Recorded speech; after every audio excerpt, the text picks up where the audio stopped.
Good boy.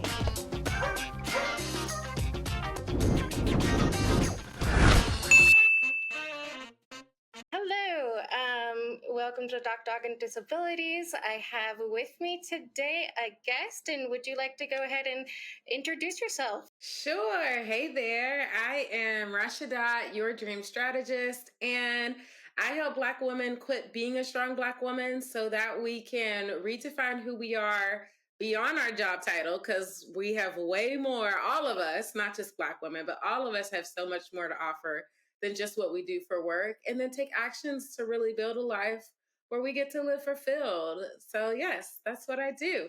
Awesome. Yeah, loved I love the videos that you've already put up. I'll put a link down below. So I just have a few questions today. We're going to talk about self-care and what we can do to, I guess, stay sane. During a really busy, schedule. So, what are some good things that you do to carve out time for some self-care? Yeah, so a huge part of it for me is I have to be really intentional about it because if I just say, "Oh, I'll do something fun this week," that doesn't happen.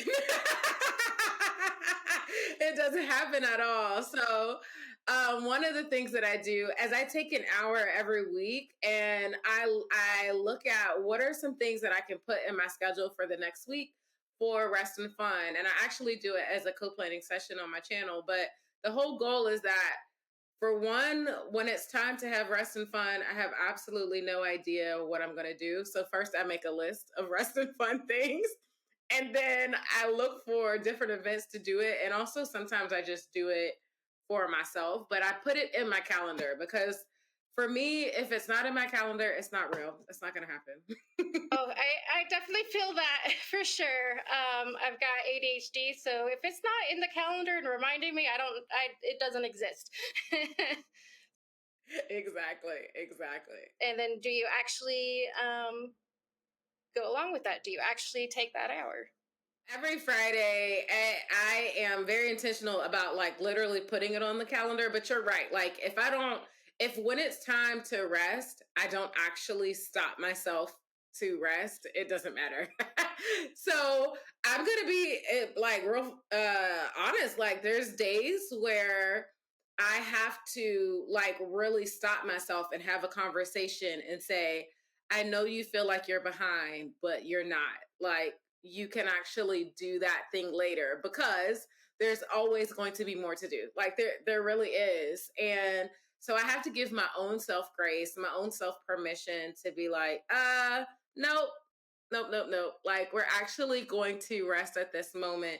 And so yeah, it's been a progress. It's been a journey to get better at it. But I also try to be realistic. If I'm having a busy week, I don't schedule 3 hours of watching a television show or a 3 hour walk. I start with something like a 15-minute walk this day, and then like 10 minutes to lay in the hammock this day. Because those are things that I can actually accomplish, and it's enough to get me restarted, to get me back on track. So it's a combination of those two things. Mm-hmm. I like that. And it's just if you have something that's like just 10, 15 minutes, then that can be like your coffee break or something where you're just, stopping and uh I guess resting your brain, which is definitely hard for the hard workers out there that just like try to work through their lunch and do all of that. But it is very important to have self care because if you don't take care of yourself, eventually you'll burn out and then you won't be able to do anything. So, do you have like a list of things that to suggest people of what to do? Yeah, I do. So that's again, I make a list for myself because otherwise I'll finally be like, oh, I could rest for a minute right now, or I know that I have some time and I won't know what to do with myself. And so what happens when I don't know what to do with myself, I just end up working more. So I actually, instead of doing that, I refer to my list. And so on my list, I have take a 5 minute walk around the neighborhood. I have just look out the window for a little bit. I have get a warm, cozy cup of coffee. Like these don't have to be crazy things. I also have like a playlist that's like, okay, these are my like jam out songs for a minute where I take a music break. There's simple things. And so I have a list of things like that. Also, too, I like to try to eat my lunch outside, at least while it's warm, summertime. I'm not really good with the cold, so that's a summer thing. But even if it's not outside, to walk away from my computer to do that, um, taking the pets for a walk is always a good one too. Like these are simple things that I don't have to take 20 minutes to get myself set up to do. Like I could just go do it. So those are just a couple of the things that I have on my rotation. Awesome. Yeah. And while you were talking, I was just thinking about a couple of other things, like if people like to color or like doodle or something, that's another thing they can just kind of do on the side. Um, and I was just thinking about how what you said before about if you don't make the plan, it's not going to happen. And also, you have to basically be kind to yourself and give yourself that space and I guess permission to have those breaks. Is there any time where you're just having a hard day and you are, really thinking that you need to do everything, but then you stop yourself and take a break? That's a great question. And yes, I have those days. I am human. So I think I want to normalize that is even if you're intentional about it and even if you like get really good at creating really good habits, like even if you use atomic habits to help you get more rest in your week, like you're still going to have days where things I'll tell you a prime example where I accidentally overbook myself. That's a day where I feel behind. Or if a project takes longer than I expect it to take, then I feel behind. Or if those are like the main ones that I think I have to reset myself more often. And I have to pause when it happens. It's this little conversation with myself where I'm like, okay, well, that didn't quite work. And just first start by acknowledging it. And then the next thing that I do is I take a look at my calendar and I shift things around. Because what I used to do was I would say, okay, I'll just add it to whatever I had on the list for tomorrow. Well, if I already overbooked myself for tomorrow and now I'm adding stuff from today to tomorrow, and then I do that the day after that, and then I do that the day after that, it is an endless cycle, right? And before I know, I'm stuck in that cycle and I'm like, I'm drowning and I can't get air. Like that's how I end up feeling. And so I had to start one of the things I do, one of my routines, I have a workday shutdown routine. So I for just the last 5 minutes of my workday, I look at my calendar and see what things I didn't get done, and I move them to another day or I move them off the list so that when I do my weekly planning, I can reprioritize my list and get them scheduled back in. And it takes off the pressure of me feeling like, crap, now I gotta figure out how I could do more tomorrow. But here's the thing, we still got the same amount of hours. We still got the same amount of minutes. Like if you couldn't do more today, why are we setting ourselves up for failure to do more tomorrow? So I'm changing that by using that little 5 minute routine at the end of the day to help me stop doing that. That's fantastic because yeah, exactly. Like if you just keep putting it to the next day, and then obviously you're not going to get everything done the next day either.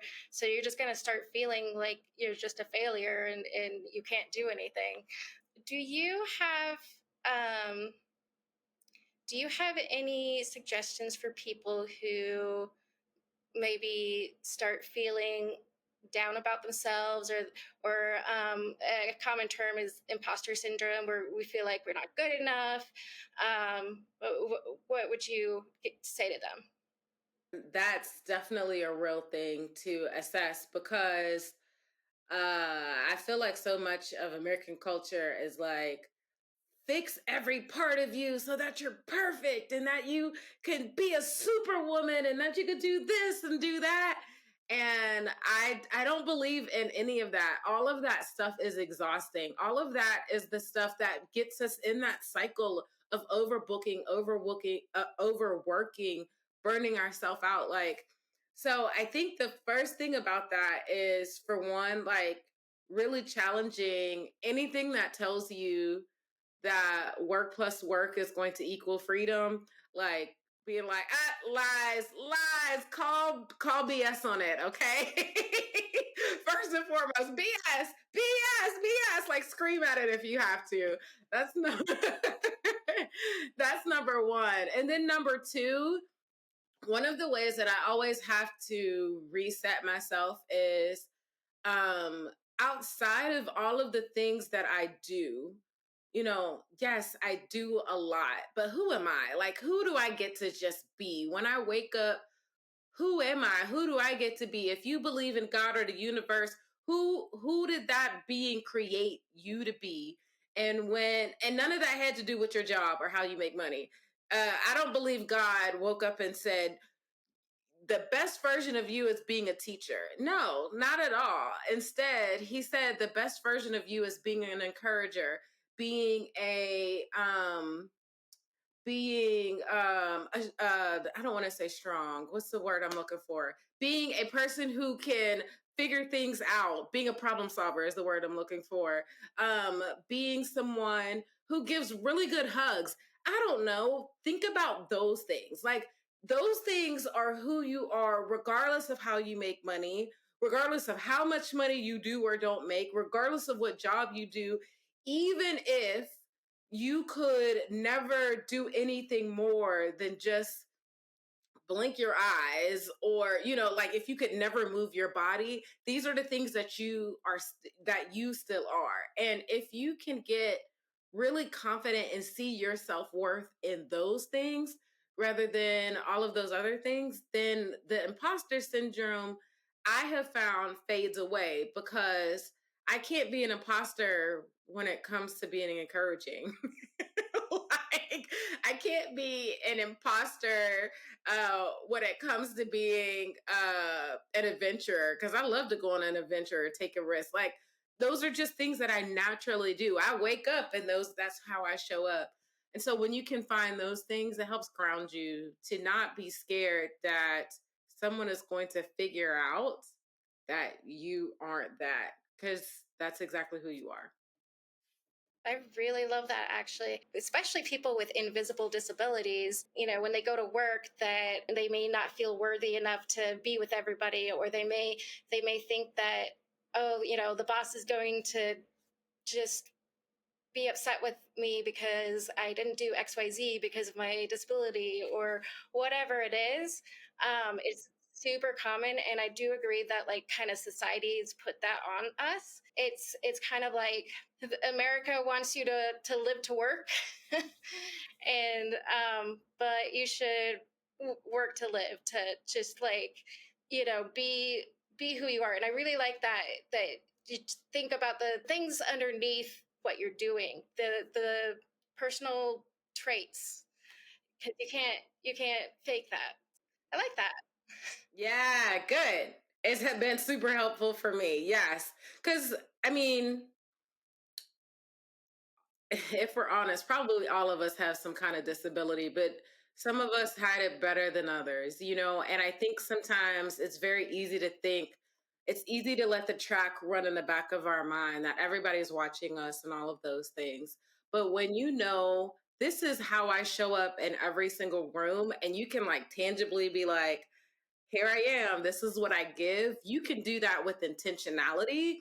And that is so much easier than wondering, wait, how do I fit into this room? No, you fit into this room as a problem solver. You fit into this room as the joy. You fit into this room as the encourager, as the silly person, as the one who calls out the BS, whatever it is. Like, however you show up in that room, know what it is and use it every single day. It simplifies it, right? Yeah, I love that. So when you're doing your music jams, what kind of music do you like to jam to? Lately, I've been listening to Afrobeat, so I find that fun.